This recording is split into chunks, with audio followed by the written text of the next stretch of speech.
이 본문 말씀 느헤미야서 2장 4절에서 10절 말씀은 바벨론 왕 아닥사스다 왕 당시에 술 맡은 관원이었던 느헤미야의 이야기입니다. 요즘에 입시철이죠. 그리고 수시 시험과 또 수능 시험을 앞두고 있습니다. 저희 아이들도 이렇게 지금 뭐 수시 시험 보러 다니기도 하고 그런 아이들이 있는 것 같습니다. 위에서 기도를 해주시기를 바랍니다. 그리고 이 시험을 준비하는 사람들을 보면은 그들은 꿈과 비전을 향해서 나아가고 있지 않나 이런 생각을 합니다. 꿈하면 항상 저는 이게 가슴이 부풀어 오릅니다. 꿈하면 뭔가 소망적이고 희망적이고 뭔가를 막 해야 될 것 같고 막 힘이 넘쳐나는 것 같고 왜 그럴까요? 저희가 이 나이 돼서 아직도 이루지 못한 꿈들이 많은 것 같습니다. 그래서 이루지 못한 꿈들에 대한 아쉬움 때문에 꿈하면 아련한 어떤 그런 그리움 이런 것이 있는 것 같습니다. 그래서 꿈이라는 그 단어를 접하는 순간부터 힘이 나는 것 같아요. 그래서 오늘의 말씀은 하나님께서 하나님의 비전, 가치, 소망을 품고 가라는 제목으로 말씀을 준비해 봤는데요. 자, 하나님께서 우리에게 주시는 꿈과 비전을 품어라 이렇게 말씀을 드리고 싶습니다. 하나님이 주시는 꿈과 비전은 우리에게 어떤 자에게 주실까요? 하나님의 얼굴을 바라는 자에게 하나님은 꿈과 비전을 주십니다. 이 본문 말씀 2장 4절에 보면 내가 곧 하늘의 하나님께 묵도하고 이런 말씀이 나오는데요. 느헤미야는 항상 하나님 앞에서 기도하는 사람이었습니다. 그리고 하나님의 뜻을 살피기를 원하였던 그런 사람인 것 같습니다. 그리고 하나님께서는 어떤 꿈을 주시냐면은 하나님의 뜻에 합당한 꿈과 비전을 우리에게 주시는 것 같습니다. 느헤미야에게는 어떤 꿈이 있었냐면은 무너진 예루살렘 성을 건축하고자 하는 그런 꿈이 있었습니다. 그가 그의 왕을 모셨던 아닥사스다 왕이 그에게 내가 너에게 무엇을 해주기를 원하느냐 물었을 때에 그가 하나님 앞에 묵도하고 나서 그가 구한 것은 내가 내 고향으로 돌아가서 무너진 예루살렘 성을 건축할 수 있게 해주십시오 하는 그런 간구를 드리게 됩니다. 그렇다면 여러분 우리의 마음에 오늘날 우리에게 주시는 하나님의 꿈과 비전은 무엇이 있을까요? 자, 저는 너무 원론적인 얘기죠. 영혼 구원과 말씀 전파 그리고 하나님의 나라와 교회를 세우는 일이라 이렇게 말씀을 드리고 싶습니다. 디모데후서 4장 2절에는 이런 말씀이 있습니다. 너는 말씀을 전파하라. 때를 얻든지 못 얻든지 항상 힘쓰라. 이런 말씀이 있는데 하나님께서는 우리에게 언제나 하나님의 복음을 전하고 영혼을 구원하는 일에 뜻을 가지고 계시는 것 같습니다. 그래서 이 하나님의 뜻이 우리의 꿈과 비전 속에 스며들기를 바랍니다. 우리는 우리의 인생의 진로 또 진학, 취업, 승진, 결혼 등의 많은 문제들로 고민할 때가 많이 있습니다. 그런데 그 모든 것들이 또한 하나님의 꿈과 비전 속에서 그 꿈과 비전이 그 모든 속에 스며들어서 하나님의 영광이 되기를 바랍니다. 우리는 하나님 앞에서 진로의 문제를 가지고 나아갈 때도 있고 진학, 취업, 또 결혼의 문제를 가지고 나아갈 때도 있습니다. 하지만 그 모든 것들이 하나님의 영광을 위한 꿈과 비전의 성취가 되어지기를 바랍니다. 두 번째, 하나님의 꿈과 비전을 파괴하려는 장애물을 극복하며 나아가라. 자, 꿈과 비전을 주셔서 제가 아까 꿈하면 막 소망이 부풀어 오르고 아늑한 그리움이 있고 뭔가 희망차 오르는데 왜 꿈에 대한 항상 그런 마음이 있을까 이런 생각해 보니까 이루지 못한 꿈들에 대한 아쉬움이 항상 있는 것 같아요. 우리가 청소년의 시기, 청년의 때에 너무나 많은 꿈들이 있었던 것 같아요. 이것도 해보고 싶고 저것도 해보고 싶고 그런데 지금 이렇게 돌아보면 저희가 그런 꿈들을 많이 이루지 못한 어떤 아쉬움, 안타까움 그리고 제가 그 당시로 전무의 시절로 돌아간다면 다시 그 꿈을 한번 이뤄보고 싶은 또 성취해보고 싶은 이런 욕심이 있는 것 같습니다. 그런데 왜 꿈을 이루지 못했을까요? 꿈을 이루고자 하는데 우리가 꿈꾸고 바라는 그런 꿈과 비전을 성취하고 싶은데 그것을 이루지 못한 때는 반드시 장애물이 있었다는 것입니다. 저는 그 장애물을 내부적인 요인과 외부적인 요인 두 가지로 한번 분류를 해봤어요. 내부적인 요인은 그야말로 내 속에 우리 스스로가 안고 있는 어떤 장애물, 내 스스로가 안고 있는 어떤 한계가 아닐까. 그런데 그것은 믿음 없음, 또 불순종, 그리고 의심, 안일함의 추구, 또 우리의 인격의 미숙함, 준비의 결여, 열등감, 그리고 소극적인 것, 또 한편으로는 교만함과 자만함으로 인해서 그런 우리의 내부적인 우리 스스로의 우리 안에 있는 그런 문제들로 인해서 장애물들로 인해서 우리의 꿈과 비전을 성취하지 못하는 그런 극복해 나가지 못하는 문제를 안고 있었던 것 같습니다. 그리고 외부적인 요인들을 또 살펴볼 수 있습니다. 외부적인 요인들로는 이제 이 주변의 사람들, 주변 사람들의 멸시와 조롱, 박해 이런 것들을 또 한번 생각해 볼 수 있겠습니다. 힘이 되어줘야 될 사람들, 그리고 우리에게 우리의 부족을 채워주고 허물을 덮어주고 위로하고 격려해줘야 될 이 주변 사람들의 방해가 우리를 더욱 아프게 하고 힘들게 하는 것 같습니다. 창세기서 37장 18절에서 21절에 보면요, 한번 같이 말씀을 볼까요? 요셉이 그들에게 가까이 오기 전에 그들이 요셉을 멀리서 보고 죽이기를 꾀하여 서로 이르되 꿈꾸는 자가 오는도다. 자 그를 죽여 한 구덩이에 던지고 우리가 말하기를 악한 짐승이 그를 잡아먹었다 하자. 그의 꿈이 어떻게 되는지를 우리가 볼 것이니라 하는지라. 요셉은 꿈을 꾸었죠. 하나님께서 주시는 꿈을 주셨습니다. 그 꿈을 품었습니다. 해와 달과 11별이 내게 절하고, 그런 놀라운 어떤 비전, 하나님의 꿈을 품었습니다. 그런데 이 부분에 대해서는 굉장히 비극적인 이야기가 그려져 있습니다. 그의 형들, 그의 꿈을 지지해주고 위로해주고 함께 해주고 뒷받침을 해줘야 될 그 형제들이 그를 죽이고 악한 짐승이 잡아먹었다 이렇게 하자. 그러면서 20절의 말씀에 저는 한번 주목을 해봤습니다. 20절의 말씀에 그를 죽여 한 구덩이에 던지고 우리가 말하기를 악한 짐승이 그를 잡아먹었다 하자. 그의 꿈이 어떻게 되는지를 우리가 볼 것이니라 하는지라. 그의 꿈이 어떻게 되는지를 우리가 볼 것이라. 자, 이 부분은 굉장히 참 안타까운, 저는 이 부분이 어떻게 형들이 그의 꿈을, 그를 죽일 수 있을까 그런 생각도 할 수 있지만, 그를 요셉을 죽이고자 했던 것은 그의 꿈이 어떻게 되는지를, 그 꿈을 그게 한낱 헛된 꿈이었다는 걸 보여주겠다, 이런 어떤 너무도 정말 악한 생각이 아니었을까. 정말 비극적인 사건이 발생을 하게 됩니다. 이런 외부적인 요인들이 우리가 우리의 꿈을 방해하는 장애물로 또 등장을 하기도 합니다. 그리고 정치적인 또 경제적인 상황들이 그러한 꿈들을 이루지 못하게 하는 어떤 그런 요인으로 작용하기도 하는 것 같습니다. 정치적인 요인을 볼 수 있다면 이스라엘 민족들이 패망하여서 포로로 끌려가게 되죠. 그런데 그 가운데서도 꿈을 성취한 사람들이 나올 수 있죠.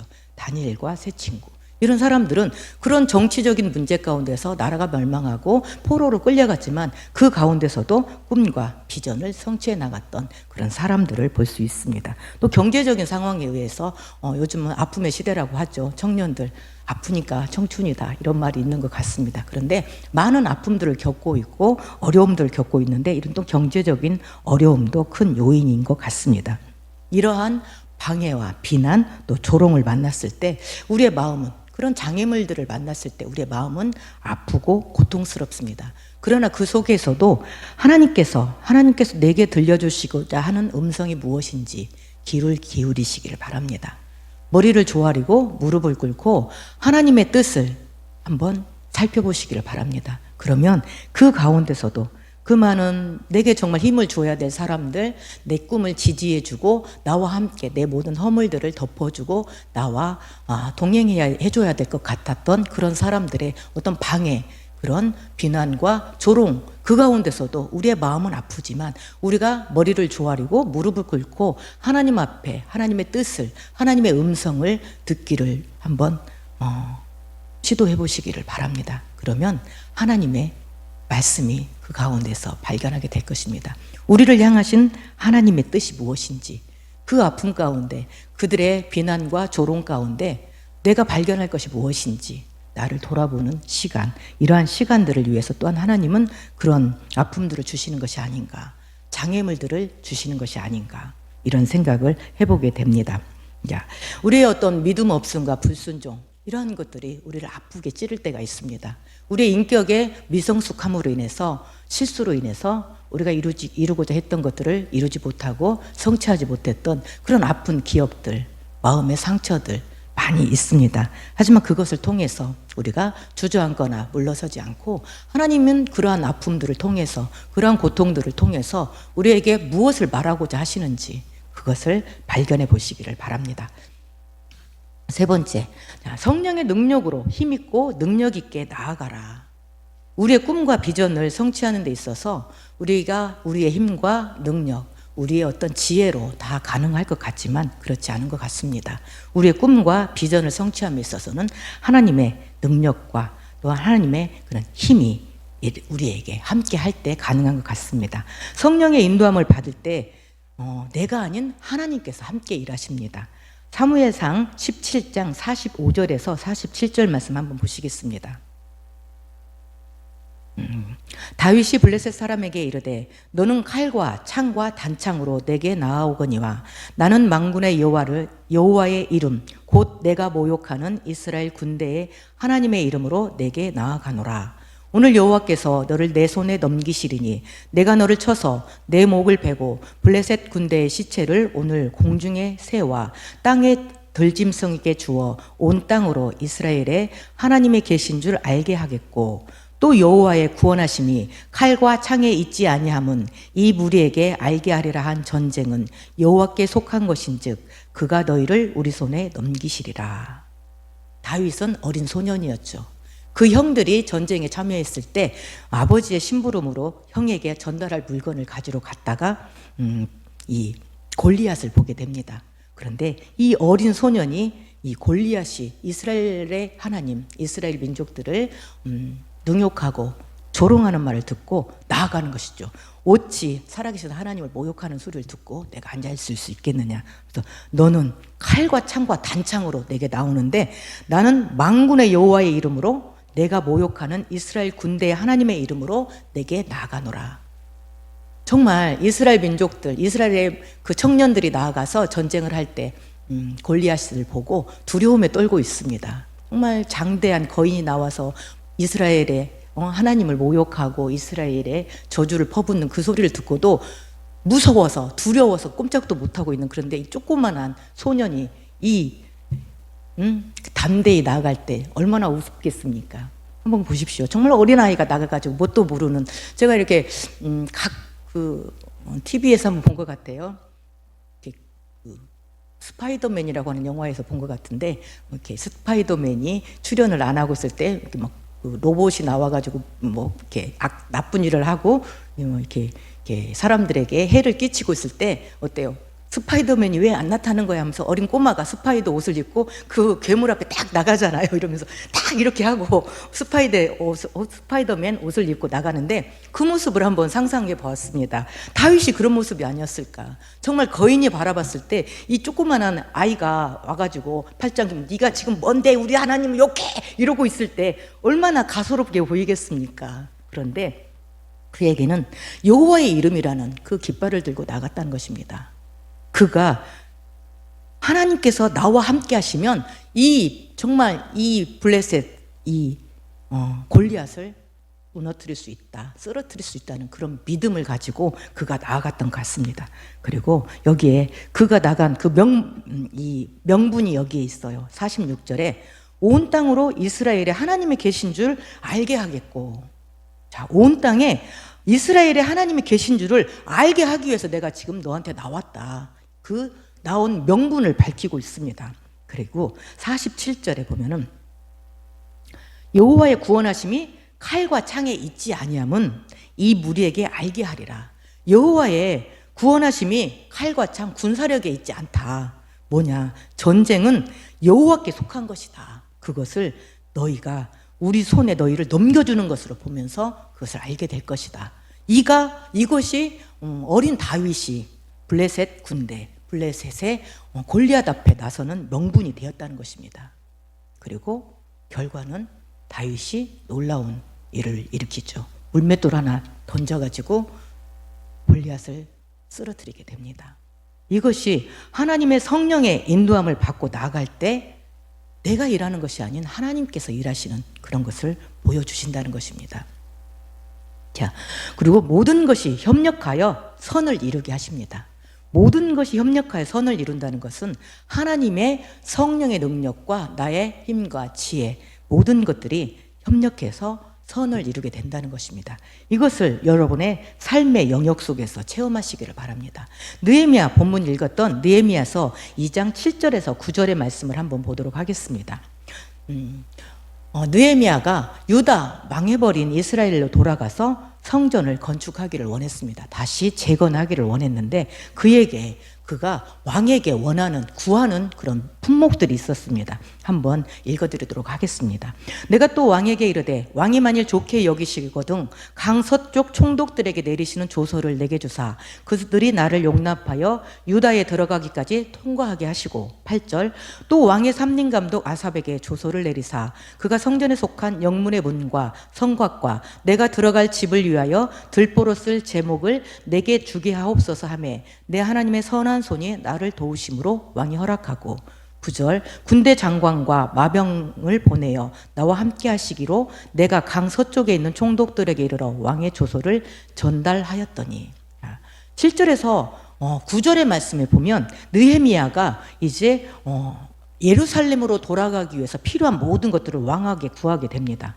서쪽 총독들에게 내가 갈 수 있도록 조서를 내려서 그 통과하는 길에 아무 문제가 없도록 조서를 주십시오. 근데 그것을 주시게 되죠. 그리고 또 삼림 감독 아삽에게 조서를 내려서 성전에 속한 영문의 문과 성곽과 내가 들어가서 유할 집을 지을 그 제목을 내게 좀 주십시오. 이것을 구했는데 8절의 말씀에 하나님의 선한 손이 나를 도우심으로 하나님의 선한 손이 나를 도와서 왕이 그 모든 것을 허락했다는 것입니다. 성전을 건축할 수 있게, 문과 성곽을 증축할 수 있게, 그리고 내가 또 그곳에서 생활할 수 있는 집을 위한 들보를 쓸 제목을 다 내어주게 했다는 것입니다.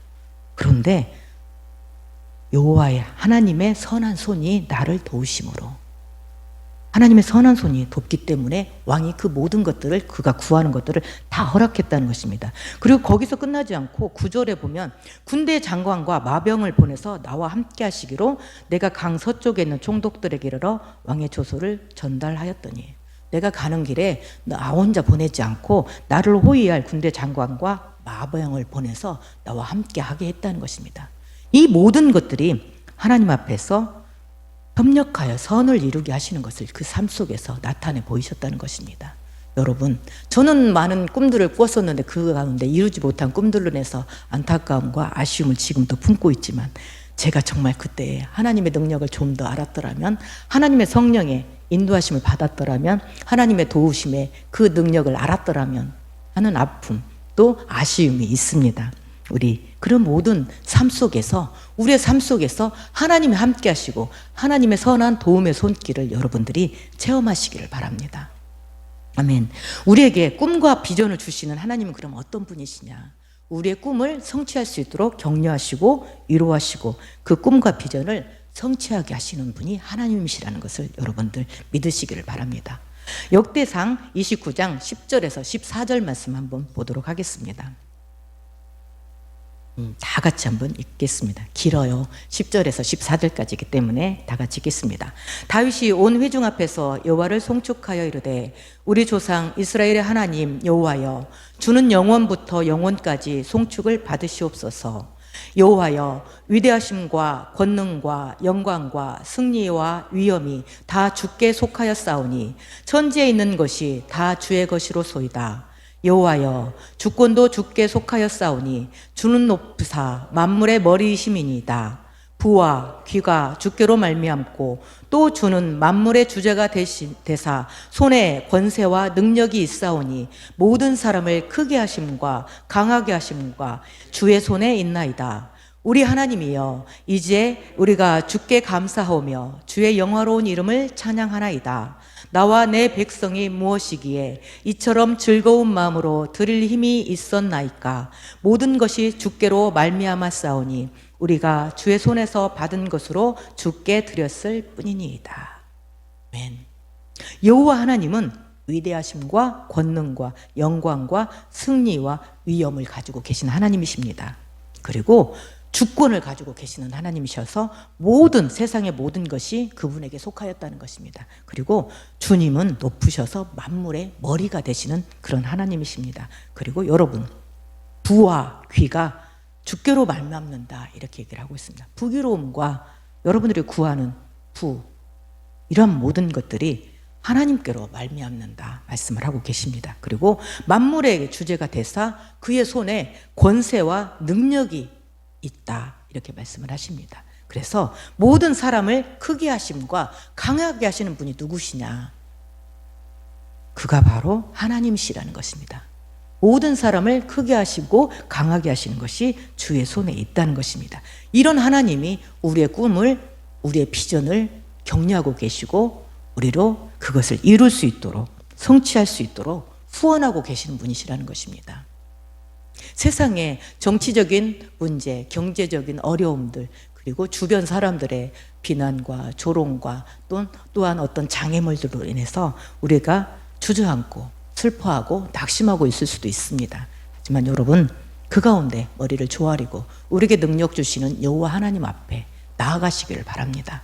그분은 크시기 때문에 우리가 꿈꾸고 바라는 모든 것들을 능히 이루고도 남음이 있는 하나님이시라는 것을 믿으시기를 바랍니다. 그리고 하나님 앞에 하나님, 내 꿈과 비전 가운데 함께 해주시기를 기도하시기를 바랍니다. 그런데 단서가 있지요. 우리의 꿈과 비전은 나만을 위한 것이 아니라 하나님의 영광을 위한 것이어야 된다는 것입니다. 나의 진로의 문제, 진학, 승진, 결혼의 문제, 그런 모든 문제 하나님 앞에 다 내어놓고 구하십시오. 그리고 그런 꿈과 비전을 성취해 가시길 바랍니다. 그러나 그 모든 것들이 어디로 귀결되어야 되느냐? 하나님의 영광을 위한 것이 되기를 바랍니다. 그러면 하나님께서는 그 모든 것들을 여러분에게 이루시고 함께 해주실 것입니다. 그런 비난과 조롱과 아픔 가운데, 상처 가운데 있는 우리에게 힘주시고 능력 주시는 여호와 하나님을 찬양하시길 바랍니다. 기도하시겠습니다.